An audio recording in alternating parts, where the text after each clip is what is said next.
welcome back. Today's story comes from Reddit's PettyRevenge. The post is titled, House Flippers Drove a Skid Loader Through My Front Yard. Here's the full story. Several months ago, the house next to me went up for sale and was immediately bought by a house flipper. On the very first day, the contractors showed up to start painting the brick and putting in some cheap, fake flooring. They dropped a porta potty right on the side of the house next to mine. I came home from a long day at work, parked my car on the street in front of my house like I always do, and got out. As soon as I stepped out, I was met with a mess. What the hell is all this mud? There was mud all over the street where they unloaded the skid loader, tire tracks going right up the sidewalk, and a path carved straight through my front lawn, cutting across to where they had dropped that porta potty. I completely flew off the handle. I yelled at every contractor out there until someone finally gave me the number of their boss. I wanted to get the owner's number, but the contractor wasn't having it. So I called and let loose on both the porta potty company and the contractor. They both argued with me, insisting I was in the wrong. Frustrated, I parked my little Honda right where they unloaded the skid loader to prevent any future unloading in front of my house.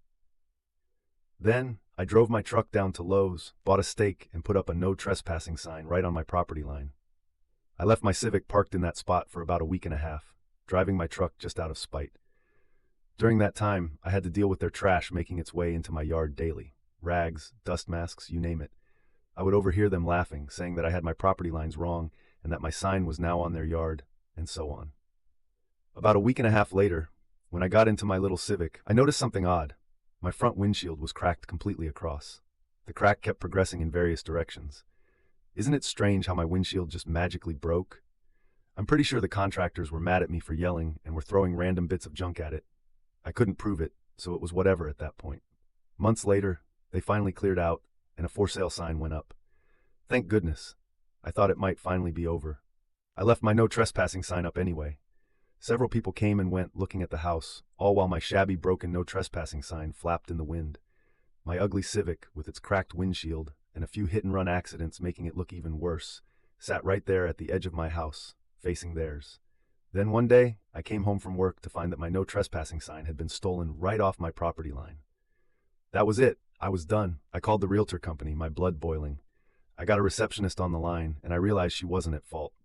I tried to calm down and keep my cool, but I was still pretty angry. I told her to relay the message to the realtor, get a surveyor out here, mark the lines, bring back my sign, and apologize. After that, I demanded the contractor roll up with a sod truck, resod my side of the yard, and apologize as well. The receptionist asked if I wanted the realtor's direct number, and I said it wasn't a good idea given how angry I was. Just relay the message, please. I hung up. A couple of days later, on Sunday, I hopped in my truck, drove back down to Lowe's, bought bright orange paracord and a new no trespassing sign. When I got home, I was surprised to find my old sign magically back. The realtor had waited until I left to return it. Still, I went ahead and marked my property line with my bright orange paracord and the new no trespassing sign. A few days later, coincidentally, my Civic got reported to code enforcement as abandoned. Well, guess what? It's not abandoned. I called code enforcement, and they were actually really cool with me. I explained that it was completely legal and that I drove that car to work that day. They removed me from the list right away. Today I got a note taped to my front door. The contractor is trying to apologize now, several months later, and offering me $500 if I would just please remove my no trespassing signs so they can sell the house easier. I'm ready to tell them all to go kick rocks. I want this house flipper to bleed financially on this house for several months.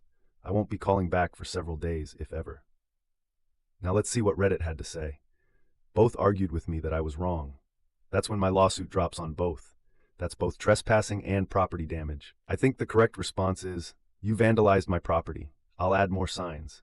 If the house isn't selling, your best bet is to drop the price until it does. Edit. The above would be the pettier way to go. Here's the more profitable way to go. What's your best bet about how much you can take away from the property value by being the psycho neighbor? In theory, they should be ready to pay you anything below that number. I suspect that number is very high. I'd probably put up more signs and do everything I could to seem like a psycho neighbor and agree to stop if the flipper paid me the price of resodding the lawn, fixing the windshield, plus like $5 because forget 'em. Keep the sign and park your car up on your lawn. If you see people looking at the house, make an appearance. Wear some boxers and a wife beater and tell them just how nice the neighborhood is and how sad you are about the previous owners. No one should go out like that, God rest their souls, then leave. Just have fun. Too bad the project is over. I would have called the local agency that hands out the building permits and the police non-emergency lines to file a police report. Mess with their permits, work stops, and when flipping a house, time is money more than in other situations. The correct move is even more no trespassing signs and anything you can legally do to make the house look like it has a deranged neighbor from hell. Buy a bunch of political signs and flags to display. Purchase gun nut signs as well. Install a camera on a pole in your yard clearly pointed at the house in plain sight.